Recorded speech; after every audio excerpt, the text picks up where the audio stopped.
Tac. Écoutez, adaptation radicale, en tout cas, je ne suis pas une spécialiste de partage d'écran, comme vous le voyez. On a chacun. Je vais essayer de vous dire d'où on vient. C'est James Bendel, qui est un professeur à l'université de Cambridge, qui avait écrit. Donc, je vais faire très court. Vous pouvez trouver toutes les informations sur notre site et sur Wikipédia. Tout est disponible si ma présentation n'est pas claire ou incomplète ou si vous avez des questions. Il sort un papier parce qu'il s'occupait de développement durable et puis il se rend compte que c'est pas, ça suffit pas. Il se rend compte de l'état du monde et il veut écrire là-dessus. Il sort un papier et puis malheureusement il n'arrive pas à le publier. C'est compliqué, c'est pas simple parce que ça fait peur. C'est pas non plus sa spécialité puisque la spécialité du futur, de l'adaptation, tout ça n'existe pas. Donc il sort, du coup, il décide de publier à travers son université. Et là, ça fait, comme on dit aujourd'hui, le buzz. Hein. C'est téléchargé, commenté des milliers de fois. Et du coup, se crée un courant qui, d'abord, un courant anglophone, hein, qui s'appelle Deep Adaptation, donc qu'on pourrait traduire par adaptation profonde, mais le choix qui a été fait pour l'adaptation, pour le courant français, c'est adaptation radicale. On va préciser tout de suite que radical n'est pas un mouvement violent, on n'est vraiment absolument pas violent. C'est à la racine, en fait, parce qu'il nous semble complètement important de repenser les choses à la racine pour essayer justement de concevoir les effondrements en cours et à venir. Donc, on se regroupe, on fait des réunions toutes les semaines. Et on a mené plein de petites choses ça et là, et on commence voilà, à se connaître assez bien. On a eu tout un groupe qui a essayé de réfléchir à ce que c'était que notre raison d'être. Donc, on souhaite concevoir et développer ensemble des réponses face au processus d'effondrement en cours et à venir. Et la raison d'être, donc, c'est voilà, savoir voilà, ce qu'on est, ce qu'on veut faire, notre intention. Donc, reconnaître et accueillir les émotions de chacun, chacune, accompagner la prise de conscience et l'acceptation des processus d'effondrement, prendre soin des communautés humaines et des écosystèmes avec inclusion, soutien et entraide, agir, expérimenter et apprendre ensemble pour soutenir l'adaptation en tissant des liens avec les autres initiatives pour construire un futur désirable et pérenne. Donc on est en plein dedans ce soir et tout prend sens en fait. On a voulu depuis longtemps essayer de développer des groupes locaux et ça n'avait jamais pris. Et du coup, grâce à Pablo et à son initiative, voilà, il semble que ce soit le bon moment. Donc on est ravis pour ça. Euh, on a justement, on a des valeurs qu'on souhaite, qui sont vraiment, qui font partie de tout ce qu'on fait, qui sont très très importantes pour nous. C'est la compassion. Euh, Ce qu'on ressent les uns les unes les autres n'est pas la même chose, mais voilà, on compatit, on fait attention.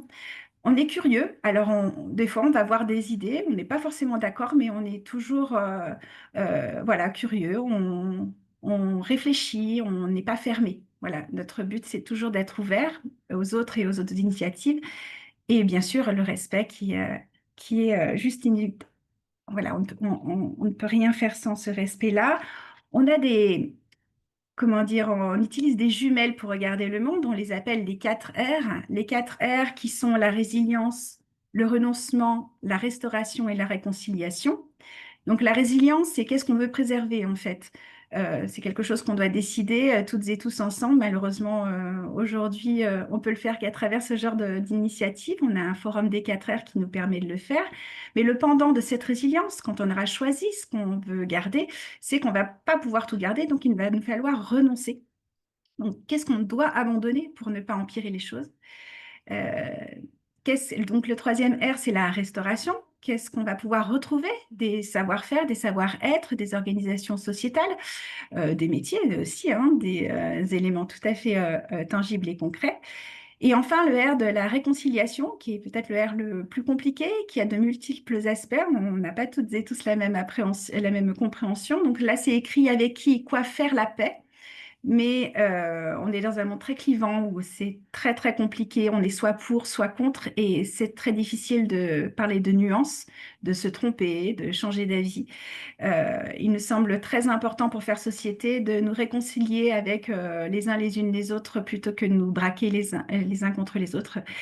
Mais il y a également l'aspect de se dire, ben voilà, on va de toute façon pas tout pouvoir garder. Il y a des choses qui vont s'effondrer. C'est une conviction que nous portons. Euh, et du coup, il y a aussi la réconciliation avec ce qui ne va pas advenir. Une sorte de deuil. C'est pas un gros mot, c'est un mot qui est très beau, le deuil, parce que il revêt aussi dans l'acceptation une force à nouveau. C'est-à-dire qu'on n'est pas empesé par ce deuil. Lorsqu'on s'est réconcilié, on en fait quelque chose. Et puis bon, bien sûr, il y a d'autres R qui frappent à la porte. On a commencé à faire un petit travail sur justement les fondamentaux, ce qu'on a appelé les fondamentaux. On a le R de la robustesse qu'Olivier Hamon porte ces derniers temps et avec lequel on fait un rapprochement. Il y a le R de Reclaim, revendiquer, se réapproprier, qu'a proposé Jem Bendel dans son dernier livre, S'effondrer ensemble vers l'éco-liberté. Et puis, il y a aussi le R de reliance qui est très cher à Thierry. Et nous sommes tous les deux des anciens du cercle des tisserands. On pense que le travail intérieur, enfin le fait de bouger intérieurement, est complètement essentiel pour pouvoir faire bouger le monde qui nous entoure, que tout a une articulation.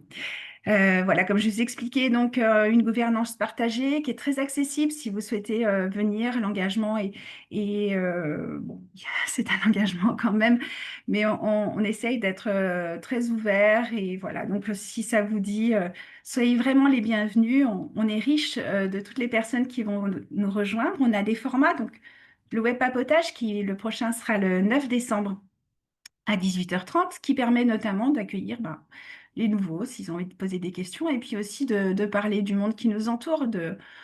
Voilà, c'est comme si on était, voilà, pas un bistrot, mais entre nous, on pouvait discuter. Ça fait souvent du bien d'être avec des gens qui ont les mêmes préoccupations que nous. On a des formats, notamment le jeu de l'entraide qui a été créé par Julien Lecaille, qui est ici.